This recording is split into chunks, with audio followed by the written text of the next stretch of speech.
Assalamualaikum warahmatullahi wabarakatuh. Berikut ini akan kami review keris pusaka dengan sandangan Ladrang Solo Iras, ya. Handle-nya Jawa Timuran. Monggo diamati dulu detail sandangannya.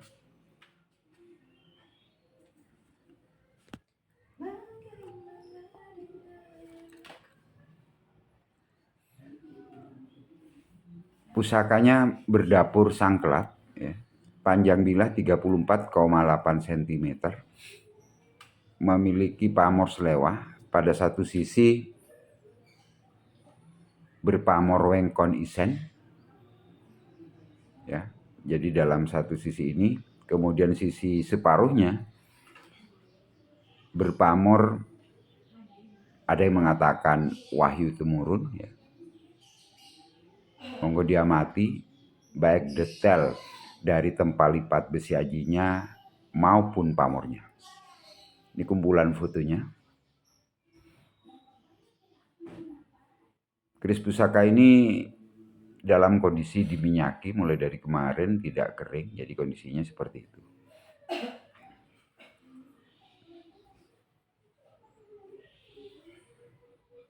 Nih awal videonya, jadi biar pemirsa bisa mengamati detail dari sandangannya. Ini warangkanya warangka Iras, ya. Ini belum digosok ulang, ya.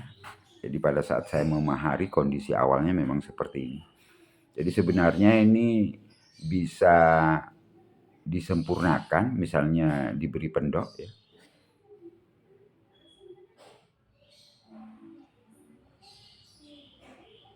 Ini awal videonya. Jadi pada sisi depan bilah itu wengkon isen.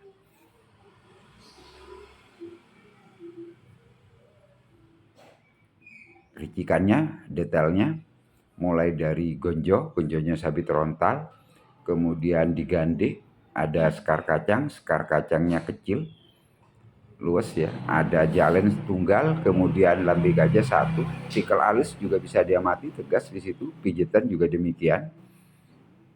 Sogokan rangkap, ya. Janurnya kelihatan tegas juga. Ada rijikan pamor bawang sebungkul, juga rijikan bawang sebungkulnya jelas. Kemudian serawian di belakang, kemudian gereneng. Keruwingan sepanjang bilah di sini bisa diamati juga ricikan lain yang kadang jarang ada di dapur sangklat, yaitu gusin dan diselisan. Odo-odo tegas, bentuk bilah ramping, ya, tidak nyampe 1,7 cm, ya. Separuh panjang bilah itu lebarnya saya ukur. Kemudian panjang bilahnya sendiri 34,8 cm, panjang peksinya sekitar 6,5 cm. Jadi pamornya relatif utuh sampai ke ujung bilah. Pada sisi tajam memang ada beberapa bagian yang sudah terkena korosi wajar. Keris berusia ratusan tahun seperti ini, yang estimasi saya ini merupakan era Mataram Senopaten atau mungkin bisa lebih awal, mungkin zaman Demak, ya. Dengan tempat lipat yang seperti ini, pulen, kemudian pori-pori dari besi ajinya sangat rapat. Keris pusaka ini memang sudah lama tidak diwarangi, hanya dirawat secara rutin, diberi minyak, ya. Kemudian dibersihkan. Namun kita lihat pamornya masih terlihat deling. Nah ini permukaan bilah pusakanya bisa dilihat, ya. Ini kalau kering kelihatan seperti sudah membatu. Jadi sangat lumer antara bagian material dengan pamor. Bentuk daripada buntut urangnya bisa dilihat, tidak nyujen, ya. Jadi kalau kita katakan sudah berbentuk 2 titik di ujung itu. Gerenengnya sederhana.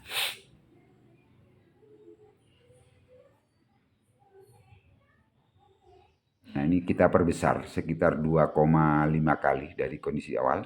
Jadi pemirsa bisa melihat detail pamornya. pamor pada gonjo, pada sisi bagian depan, pada pijetan, jalan dan lambe gajahnya juga mungil ya.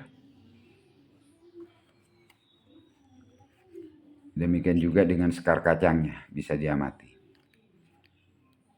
Nah ini pada sisi separuhnya bentuk pamor digonjo di tengah itu. Ada pamor sumber, ada pamor tundung musuh.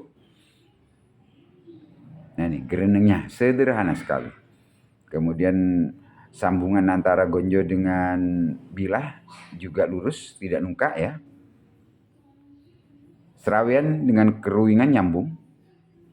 Ini nyambungnya sampai luk ketiga ya. Janurnya juga, kemudian sogokannya ujungnya lurus. Nah ini sisi tajamnya ada lis-lisan dan gusin, kelihatan masih cukup jelas. Odo-odonya juga bisa diamati. Nah pada separuh panjang bila ini lebarnya hanya 1,7 cm. Tantingan pusaka ini, tintingan, ada mengatakan tintingan, ini cukup ringan. Nih, pamor sampai ke ujung pada sisi yang kedua. Nah ini sisi yang pertama yang saya katakan pamor wengkon isen, juga pamornya cukup utuh. Hanya lekukan di bagian luk ke-11 itu pinggirnya ada yang berkurang, aus ya. Kena korosi mungkin perawatan sebelum saya ini kurang maksimal. Ya wajar lah karena estimasi kalau sekitar umur pusaka ini lebih 700 tahun, wajar seperti itu.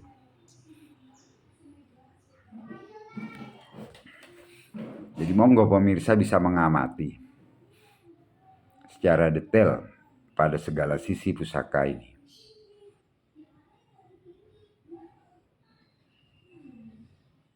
Nah ini pada sisi tajam kelihatan jelas ada lis-lisan dan gusin.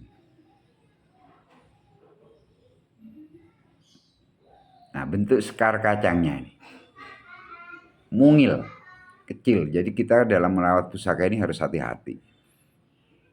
Kemudian jalannya juga demikian. Itu ricikan bawang sebungkul dengan pamornya juga kelihatan masih jelas. Gerenengnya juga sederhana. Nah ini sisi bagian bawah dari gonjo. Pamor tiban. Seolah-olah ada pulau dilingkari juga pamor yang di luarnya.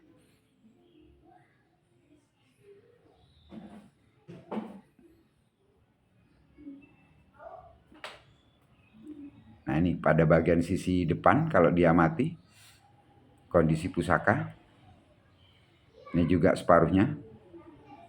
Jadi di pijitan, monggo diamati juga di situ terdapat pamor. Nah ini bagian belakang, bentuk-bentuk urangnya. Jadi luas ya. Monggo sudah ada, kalau ujungnya itu 2 titik sudut. Jadi tidak lurus nyujen. Pamornya juga mirip Puro Tirto. Nah ini pamor di daerah Wadedang, monggo bisa diamati juga. Jadi ini adalah pamor-pamor tiban yang tercipta. Sebilah pusaka jika memiliki tempat lipat, ya maaf ya, material yang bagus, tempat lipatnya sangat banyak ribuan kali,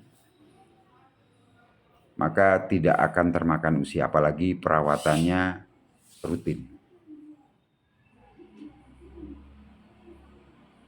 Panjang bilah pusaka ini sekali lagi saya ulangi 34,8 cm ya.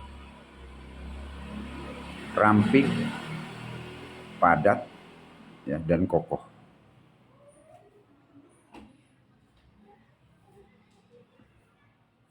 Kesan wingitnya masih terasa. Saya yakin pusaka ini pada zamannya dahulu, zaman kerajaan, dipegang seorang yang memiliki kedudukan yang penting di satu kerajaan. dan diwariskan turun-temurun kepada turunan. Alhamdulillah saya bisa memahari dan merawat pusaka sangklat jenis ini berpamor selewah. Sekian saja dulu review pusaka ini. Semoga para pencinta Tosan Aji dimanapun berada dalam kondisi sehat walafiat. Assalamualaikum warahmatullahi wabarakatuh.